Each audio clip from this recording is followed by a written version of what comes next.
সিলেট সফরে হজরত শাহজালাল রহমতুল্লাহ আলাইহির মাজার জিয়ারতের পর এখন হজরত শাহ পরান রহমতুল্লাহ আলাইহির মাজার জিয়ারত করছেন বিএনপি চেয়ারপারসন তারেক রহমান। প্রিয় দর্শক, সেখানে আছেন সহকর্মী রাহুল রায়। সরাসরি যাচ্ছি তার কাছে। নিউজ স্টুডিও থেকে আমি সাইদুর রহমান বলছি। রাহুল, নিশ্চয়ই আপনি আমাকে শুনতে পাচ্ছেন। আমরা যেমনটা সংবাদে জেনেছি যে বিএনপি চেয়ারম্যান তারেক রহমান সিলেটে অবস্থান করছেন এবং সেখানে মাজার জিয়ারত করছেন। আমাদেরকে একটু বলবেন তারেক রহমানের সফরের সর্বশেষ কি পরিস্থিতি?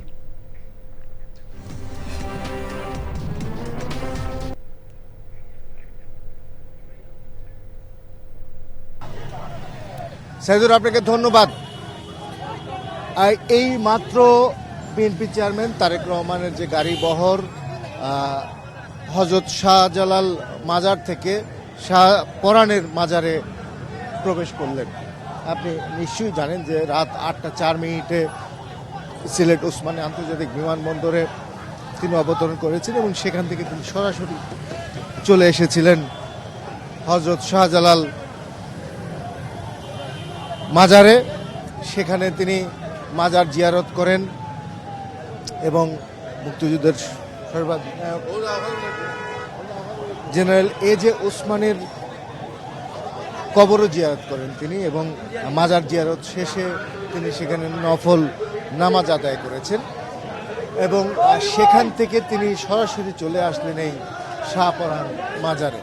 তবে যেটি বিষয়ে আপনি নিশ্চয়ই দেখছেন যে বাসটি করে তিনি এসেছেন 25 ডিসেম্বর সবার আগে বাংলাদেশ লেখা যে বাসটি করেই তিনি এয়ারপোর্ট থেকে অভ্যর্থনা মঞ্চে এসেছিলেন এবং সেই বাসে করে তিনি শেষ দুদিনের কর্মসূচি বিভিন্ন জায়গায় গিয়েছিলেন এবং এই বাসে করে তিনি নির্বাচনী প্রচারণা চালাবেন এবং তার মা সাবেক প্রধানমন্ত্রী এবং বিএনপি চেয়ারপারসন সদ্য প্রয়াত বেগম খালেদা জিয়াও কিন্তু নির্বাচনগুলোতে আমরা দেখেছি যে প্রতিটি নির্বাচনের আগেই তিনি এই সিলেটের পূর্ণভূমির এই পবিত্র দুটি মাজার জিয়ারত করতেন এবং তারপরে তিনি নির্বাচনী প্রচারণা শুরু করতেন। সেই ধারাবাহিকতা আমরা দেখছি যে বিএনপির চেয়ারম্যান তারেক রহমানও কিন্তু একই পথে হাঁটছেন।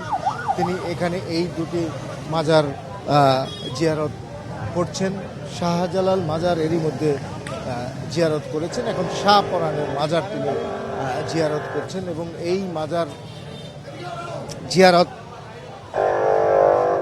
শেষেই তার শ্বশুরবাড়ি, তার সহধর্মিণী ডাক্তার জুবাইদা রহমানের যে বাড়ি দক্ষিণ সুরমায় সেখানে যাওয়ার কথা রয়েছে। সেখানেও কিন্তু এলাকাবাসীরা তাদেরকে স্বাগত জানানোর জন্য নানা আয়োজন করেছেন। আমরা দুপুরে গিয়েছিলাম, সেখানে তার আত্মীয় স্বজন এবং এলাকাবাসীরা সেখানে অপেক্ষা করছে কখন তারা যাবেন এবং এখানে আমরা দেখেছি যে পুরো বিমানবন্দর থেকে শাহজালাল মাজার এবং হজরত শাহ পরানের মাজার আসা পর্যন্ত রাস্তার দুধারেই কিন্তু নেতাকর্মীরা ছিলেন, নেতাকর্মীরা ভিড় জমিয়েছেন।